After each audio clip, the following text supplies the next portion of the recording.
Hi and welcome to The Print. My name is Karanjeet Kaur. I'm a journalist and an editor.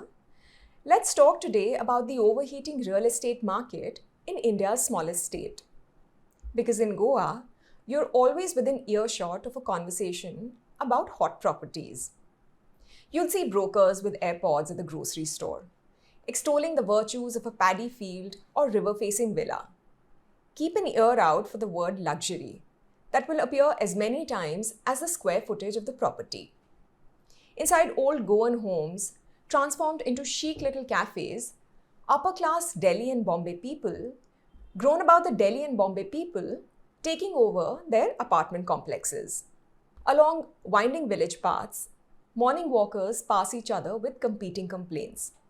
Either the modest fortunes their ancestral land fetched, or how these sales are disrupting the state's ecology and culture. This is more than just the commodification of paradise. As the real estate market chases the next Asagaon or Aldona, we are witnessing a battle for Goa's soul. In Goa, green cover has a new meaning. Where paddy fields once stretched towards the horizon, green construction nets now flutter against the sky, each one promising another luxury villa or gated community. No one is as attuned to this change in visual language as Ashika Nadav. She is an architect whose studio, Van, renovates old Indo-Portuguese houses. She remembers a time when Goa attracted artists, intellectuals, writers, and those seeking alternative lifestyles. But the pandemic has accelerated an influx of people who still want the metro life, but from a distance. She told me, gentrification is inevitable, but it is not as problematic as gated communities. In a standalone house, you're still a part of the fabric of the village, but there is no interaction with your surroundings in these huge apartment complexes. Nadav is referring to the traditional Goan home, which was premised on connection. Its balconies, that is, raised porches with built-in seating, invited neighbors to pause for a chat. These architectural gestures find no echo in today's self-contained complexes. Behind high walls, each apartment becomes its own island, eliminating any need to engage with the village beyond. Now, this is a fundamental rewiring of space and relationships, and the definition of what makes a home is being rewritten, both for those who've lived here for generations and those seeking to create new roots. To understand how Goa arrived at this crossroads requires backtracking to 1986, when the smallest of Indian states made an unprecedented choice. Professor and researcher Solano da Silva, in an article titled The Making and Unmaking of Goa's Unique Alternative Urbanity, writes that unlike other states, Goa engineered protection into its policies. It created legally binding zoning plans that recognize the delicate balance between built spaces and ecology. This foresight gave Goa its distinctive character. However, the erosion of these protections started soon after, in 1988, when the first relaxations were granted to select land parcels, resulting in haphazard development. Recent amendments to the Goa Town and Country Planning Act opened the floodgates, specifically Section 16B, then Section 17, Clause 2. Between 2019 and 2020, over 23 lakh square meters of land sought conversion. By 2023, another 23 lakh square meters were in line, much of it asking to transform eco-zones into settlements. Da Silva writes that from June 2024 onwards, over 4.4 lakh square meters have been sought to be converted by rezoning agricultural and natural cover into settlements. I'd call this overheating, but really, it's a blaze running through Goa's real estate market, with no signs of abating.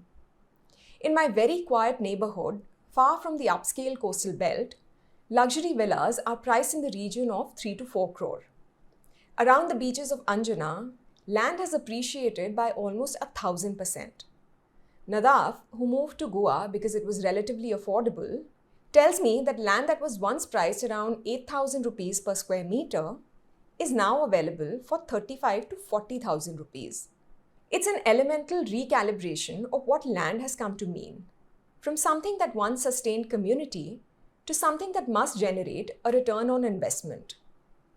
The pandemic is often considered the great accelerator of this change. I spoke to Dominic Vegas, former general manager of operations at the real estate company Riviera Goa. He noted how villa values have surged by 200% in 2020 alone. But for those who watched this market closely, like early retiree Charles Victor, this was less a sudden fever than the inevitable progression of a longer shift. Every other market plateaus after an escalation, he told me. But Goa is like a magic trampoline that has only gone up. The state first became the dream destination for India's urban escapists in the early 1990s. Entrepreneur and celebrity astrologer Naveen Khanna, who has been investing in Goa since 1997, remembers how the state's permissive spirit first captured our imagination in the early 2000s. Young Indians seeking refuge from joint families found an idyll in Goa. This was further spurred on by Vijay Mallya's legendary parties and Bollywood's winter migrations, which spilled across page 3 supplements and painted Goa as India's only playground of possibilities. Over the last decade, Victor said, Goa has offered buyers the quickest churn on investment, thanks to the infrastructural foundations for tourism that were laid during the 1970s. He told me, there is no place in Goa where you can confidently say that demand is not going to surge.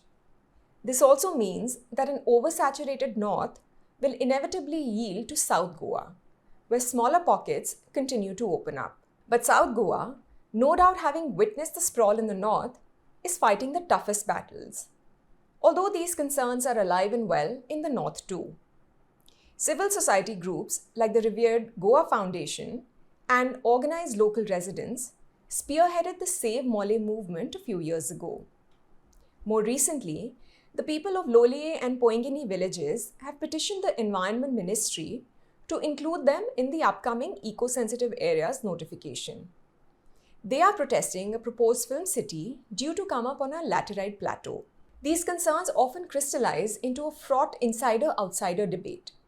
But reality flows a little deeper. Vegas pointed out that for local residents, it is impossible to compete with cash-rich buyers from Delhi and Gurgaon, who can afford to pay 70 to 80,000 rupees per square meter of land that was priced at 7 to 8,000 rupees a few years ago. When the state's residents resist new developments, they are not just opposing change. They're also mourning the erosion of a way of life where land held meaning beyond the market value. Yet, as Khanna said, it's a complex love-hate relationship that defies easy categorization. The same people who protest against gated communities might have benefited through land sales. So it's a constant tension that plays out in daily interactions. Perhaps the path forward lies not in choosing between preservation and progress, but in reimagining where and how Goa grows.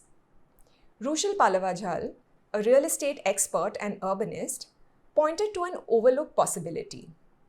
Deindustrialized zones like the Zuarinagar stretch between Verna and Dabolim hold the potential for thoughtful development. These spaces have already been shaped by human intervention, he told me. These can absorb the pressure that now bears down on Goa's villages and ecological treasures like hill slopes and Khazan lands. An area like Zuarinagar, he pointed out, is only 25 minutes from both Panjim and Margao and 10 minutes away from a coveted sea view. The future of Goa can no longer lie in the endless parceling of its land, but in reimagining what makes a place truly valuable. Pallavajhal suggests that the answer may rest in diversifying beyond land, in creating high-quality jobs for Goan residents that could match Bangalore or Mumbai salaries. There is potential in nurturing a knowledge economy that allows Goans to thrive without selling their inheritance. This can also help preserve the very qualities that first drew people to Goa's shores.